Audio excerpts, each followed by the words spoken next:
നമ്മുടെ നാട്ടിലൊക്കെ ആയിരുന്നെങ്കിലേ എനിക്കറിയില്ല എങ്ങനെയാണ് സംഭവിച്ചേനെ. ഇത്രയ്ക്കും ഇപ്പം ബാംഗ്ലൂർ സിറ്റിയൊക്കെ കണ്ടില്ലേ, ട്രാഫിക് കാരണം.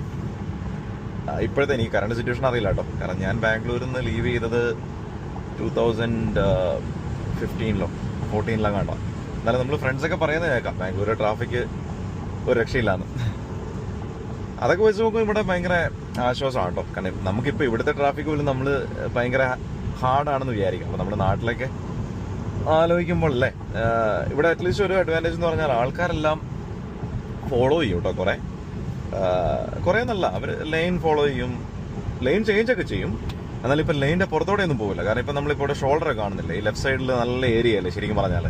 നമ്മുടെ നാട്ടിലൊക്കെയാണെങ്കിൽ അതിലൂടെ ഫസ്റ്റ് ഓഫ് ഓൾ ഇപ്പം ബാംഗ്ലൂരൊക്കെ ആയിരുന്നെങ്കിൽ നമ്മുടെ BMTC ബസ്സുകൾ സൈഡിൽ കൂടെ പോകും അല്ലേ, അവരാണ് ആദ്യം വയലേറ്റ് ചെയ്യുന്നത്. ഇവിടെ അങ്ങനെ അതൊക്കെ ഭയങ്കര ഒരു വ്യത്യാസമാണ് കേട്ടോ. എനിക്കത് മോസ്റ്റ് ഓഫ് ദി വെസ്റ്റേൺ കൺട്രീസിൽ റൂൾസ് പക്ക ഫോളോ ചെയ്യും. അതുകൊണ്ട് നമുക്ക് തന്നെ അത് ഒരു ഒബ്ലിഗേഷനാണ് റൂൾസ് ഫോളോ ചെയ്യണം എന്നുള്ളത്. അല്ല, ഇത് ലെഫ്റ്റ് സൈഡിലുണ്ടല്ലോ, ഇത് എനിക്ക് ഭയങ്കര ഇഷ്ടമുള്ള ഒരു ഏരിയ. ഇതെനിക്ക് തോന്നുന്നത് പ്ലസന്റൺ ഏരിയ എത്തി. ഈ ലെഫ്റ്റ് സൈഡിൽ നല്ല, ഞാൻ ഇങ്ങോട്ട് പോയിട്ടില്ല ശരിക്കും പറഞ്ഞാൽ അങ്ങോട്ട് ഏരിയയിലോട്ട്. പക്ഷെ നമ്മൾ ഇവിടുന്ന് കാണുമ്പോൾ തന്നെ നമുക്ക് അറിയാം ഇവിടുത്തെ വീടുകളൊക്കെ കണ്ടില്ലേ. എനിക്കറിയില്ല വീടുകൾ എത്രത്തോളം ക്ലിയർ ആണ്, പക്ഷെ ഒരുവിധം നല്ല മാൻഷൻസ് ഉണ്ട് അവിടെ ഈ മലേൻ്റെ സൈഡിലായിട്ട്. ഇവിടെ സ്കൂൾസൊക്കെ കുറച്ച് ഹാർഡർ ആയിരിക്കും, കാരണം എനിക്ക് തോന്നുന്നു എലിമെൻ്ററി മിഡിൽ സ്കൂളൊക്കെ വലിയ കാര്യമായിട്ട് ഉണ്ടാവില്ല. ഹൈസ്കൂൾ ഉണ്ടെന്ന് എനിക്കറിയാം അവിടെ അടുത്ത്, കുറച്ച് അങ്ങനെ പ്രശ്നമായിരിക്കും. പക്ഷെ എനിക്ക് നമുക്കൊരു റിട്ടയർമെന്റ് ലൈഫും അതിനൊക്കെ പറ്റിയ ഒരു ഏരിയ ആണ് ഈ പ്ലസന്റൺ, ആ സൈഡത്തെ ഹിൽസൊക്കെ.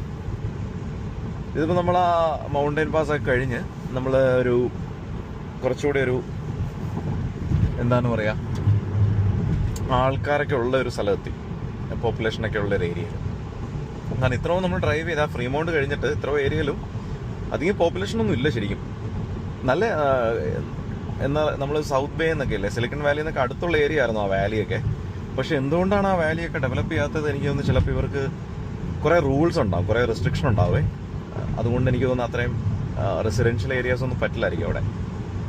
അപ്പം നമ്മൾ ഈ പ്ലസന്റൺ എത്തിക്കഴിഞ്ഞാൽ, ഇത് പ്ലസന്റൺ ഏരിയ ആണ്. ഇപ്പം പ്ലസന്റൺ ഏരിയ എത്തിക്കഴിഞ്ഞാൽ വീടുകൾ സ്റ്റാർട്ട് ചെയ്യും. ഇപ്പം സൈഡിൽ കണ്ടോ, ഇപ്പം ലെഫ്റ്റ് സൈഡിലൊക്കെ ഇഷ്ടംപോലെ ഒരു വീടുകളുണ്ട്. ഒരു വലിയൊരു കമ്മ്യൂണിറ്റിയാണ് ഈ ലെഫ്റ്റ് സൈഡിൽ കാണുന്നത്. ഈ ഏരിയയ്ക്ക് എനിക്ക് തോന്നുന്നത് ഫുഡ് ഹിൽ ഏരിയ എന്നാണ് പറയുന്നത്. ഫുഡ് ഹില്ല് എന്ന് വെച്ചാൽ നമ്മൾ ഹില്ലിൻ്റെ താഴെയുള്ള ഒരു ഏരിയ. ഇവിടെ കണ്ടില്ല, ഇവിടെ റോഡിൻ്റെ ഒക്കെ കൺസ്ട്രക്ഷൻ ഒരുവിധം കംപ്ലീറ്റ് ആയിട്ടില്ല, കാരണം ഇവിടെ 3 ലൈനേ ഉള്ളൂ.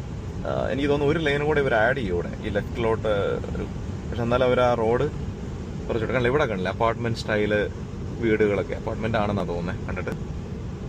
ഇത് ബേണൽ അവന്യൂ എന്ന്